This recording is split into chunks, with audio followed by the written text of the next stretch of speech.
Cette semaine, on est au grand point virgule et c'est... Alexandra qui nous filme. Du bruit pour Alexandra, s'il vous plaît. Bon, cette semaine, on va parler de 3 sujets différents, très différents les uns des autres. Et les transitions, c'est comme la France insoumise. C'est fini.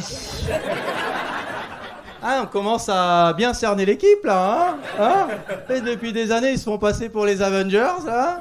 Et en fait, c'est des bâtards, comme les autres, hein. Et un pote qui me disait, t'as vu le politique, là, qui a fait la violence conjugale ? Lequel ? Parce que là...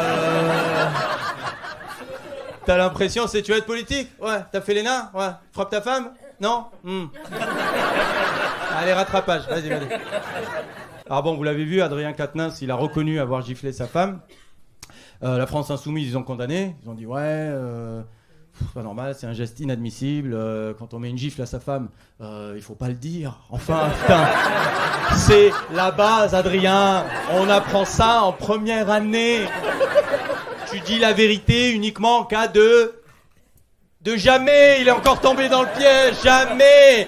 Tu vas être président ou tu vas être François Bayrou toute ta vie, Adrien.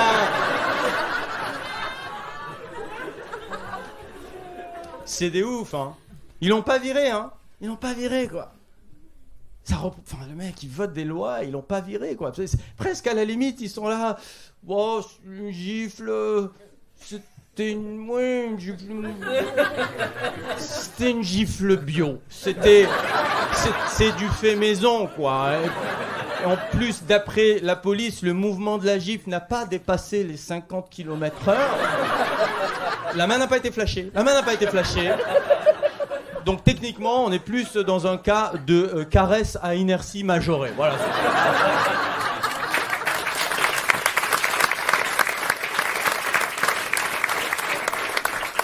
Moi, je pense pour qu'il ait avoué très vite comme ça, il a très vite dit, peut-être qu'il doit y avoir un petit chantage derrière.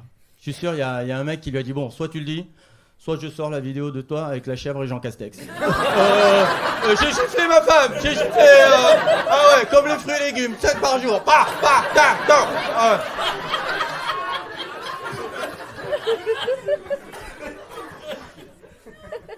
Bon, sinon, en ce moment, l'actu, j'ai l'impression... c'est quoi la suite, quoi, en fait ? C'est...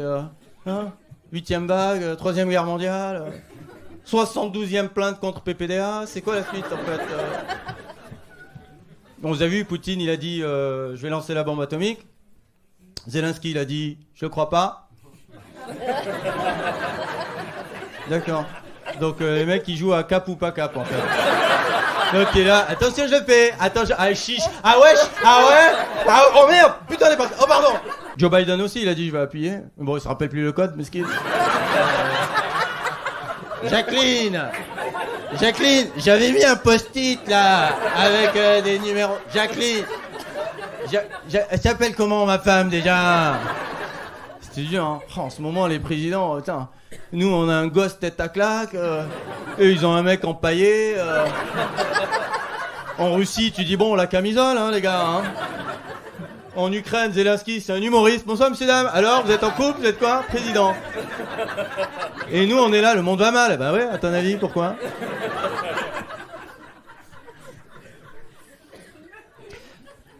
Poutine, il a dit qu'il veut appeler les réservistes. Les réservistes, c'est chaud, hein. C'est lundi Smirnov, mardi Kalachnikov, quoi. Donc, vous, ici, si on appelle à la guerre, qui y va, par applaudissement ? Ah ben, on a perdu. Moi, Macron, il me dit, tu vas en guerre contre la Russie ? Je pars en guerre. Hein. Contre Macron. Ouais.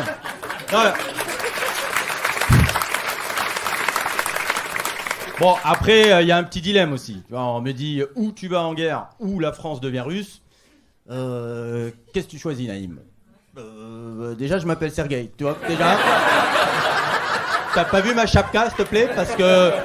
Non, il fait un peu crisqué à ces Perpignan-Bourg, hein, en ce moment, hein.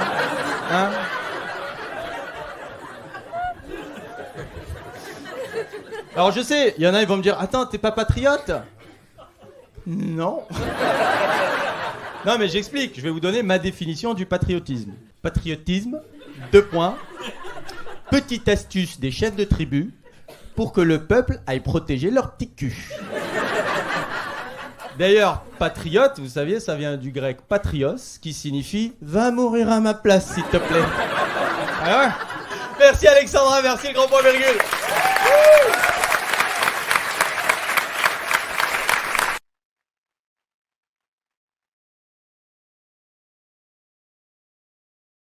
Donc cette semaine on est à l'Apollo et c'est Marie-Laure qui nous filme. Du bruit pour Marie-Laure s'il vous plaît.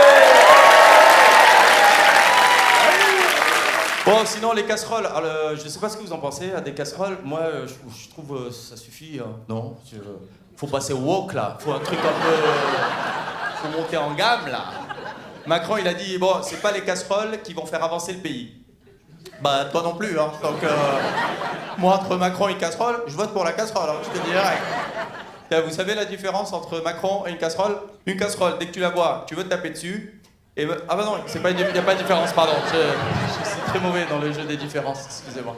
Tiens, en parlant de récipients creux, Gabriel Attal a dit... Gabriel Attal, le prématuré de la politique. Il a dit, bon, ceux qui ont le temps d'aller se balader l'après-midi en pleine semaine, ce ne sont pas les Français qui travaillent.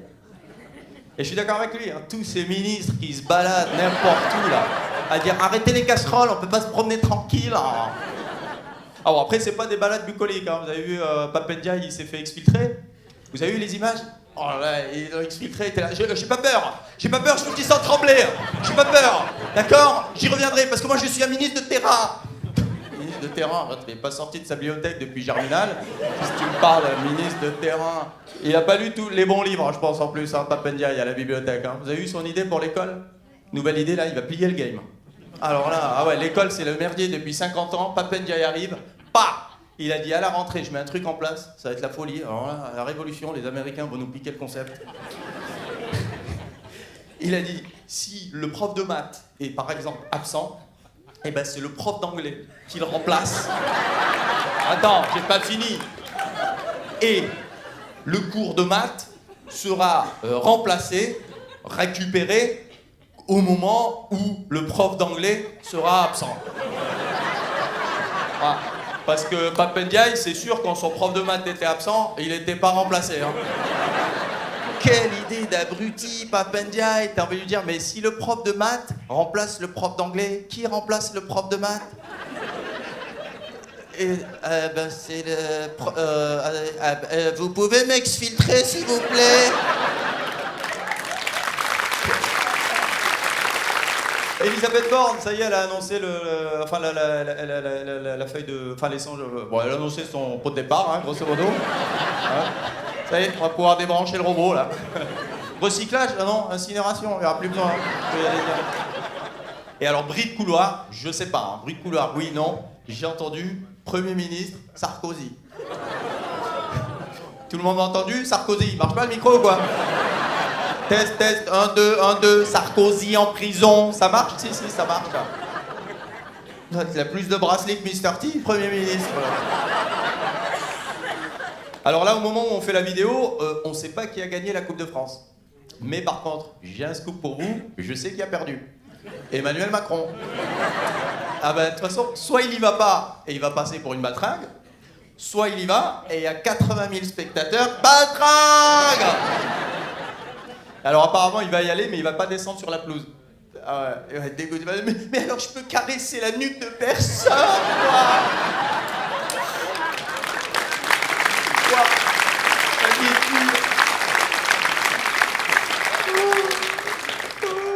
Même pas les mecs de la sécu, quelqu'un. Tiens, en parlant de baltringue, Bruno Le Maire. Bruno Le Maire, ministre des abat-jours et des tubes cathodiques. Bruno Le Maire, il a sorti un 5e bouquin en 4 ans.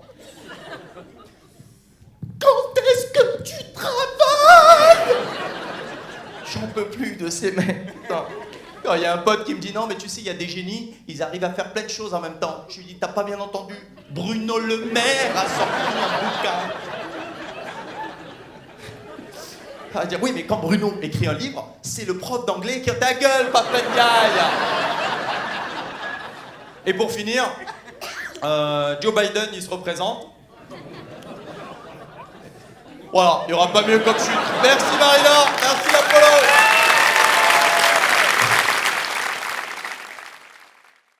Allez, c'est la semaine de Naïm. Ce soir, on est à Bruxelles. Bruxelles, vous êtes là?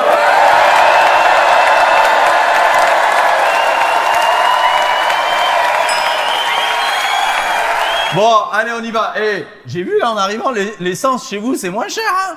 Hein? C'est bien. Il n'y a jamais eu autant de tourisme en Belgique, hein, j'ai l'impression. Hein. À la frontière, j'ai croisé des Français. J'ai dit, oh, exil fiscal, exil gasoil, tonton. J'ai ricane, Jacqueline, j'ai ricane. Parce que le cornu, il a dit, il faut pas dire que l'État, c'est un profiteur de crise. Donc, vous m'entendrez pas dire que l'État, c'est un profiteur de crise.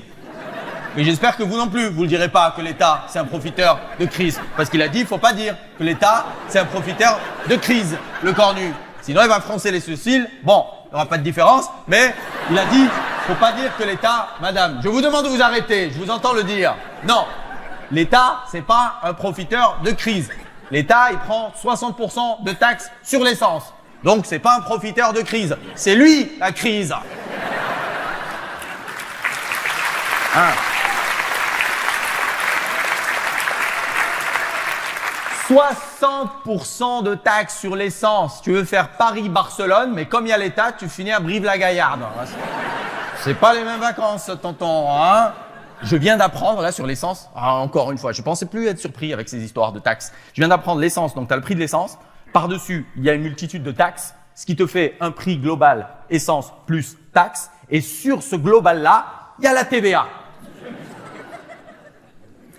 Je vais la refaire parce que vous avez l'air...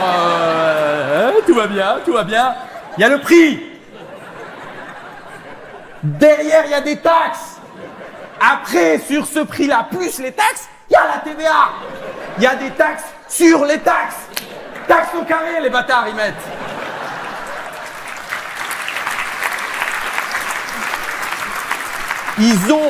Ils ont une imagination, mais infinie, hein, en matière de créativité enculatoire. Mais ça, à l'Élysée, à un moment donné, il faudra pas s'étonner que, allô, Madame Guillotine, j'ai un nouveau contrat pour vous.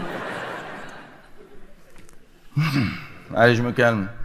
Parce qu'il y a quand même une bonne nouvelle. Là, on a découvert, là, tout juste, là, un énorme gisement d'hydrogène en Lorraine. Ça fait plaisir, hein, cocorico. Ah ouais. Mais bon, tu vas voir qu'on va finir par perdre l'exploitation. Avec nos traîtres de dirigeants, hein, de dirigeants. Macron, il va être là. Je décidais de redonner l'Alsace et la Lorraine à l'Allemagne.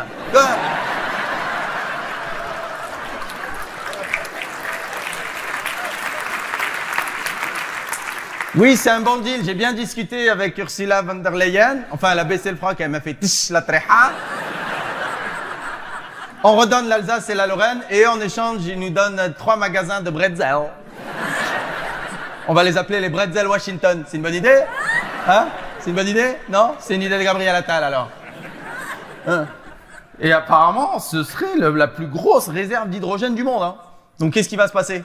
Dans 2 semaines, Trump, il va débarquer. Et non, j'ai décidé de déclarer la guerre à la France. Oui, c'est pour sauver le peuple français de l'oppression de tous les fucking, you know, fucking oppression, France, triste, sad because, yeah, a lot of yes, it's Trump De Niro, me Trump, me De Niro, because, yes, right, everybody, fucking quiche Lorraine. Et nous allons destituer le mollah Emmanuel Mohamed Macron.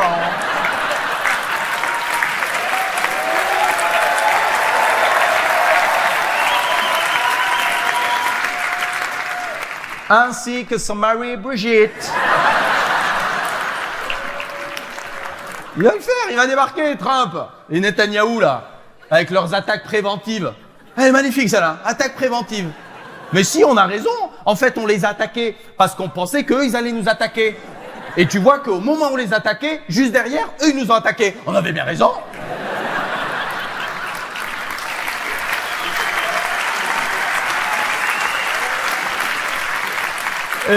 Et là, Netanyahou, il a dit, si on attaque l'Iran, c'est pour aider le peuple iranien. Ouais, c'est ça. On dirait Gérard Larcher qui dit si j'ai fini les frites, c'est pour pas que les autres grossissent. Hein. C'est pour eux que je fais ça, moi. Hein? Alhamdoulilah.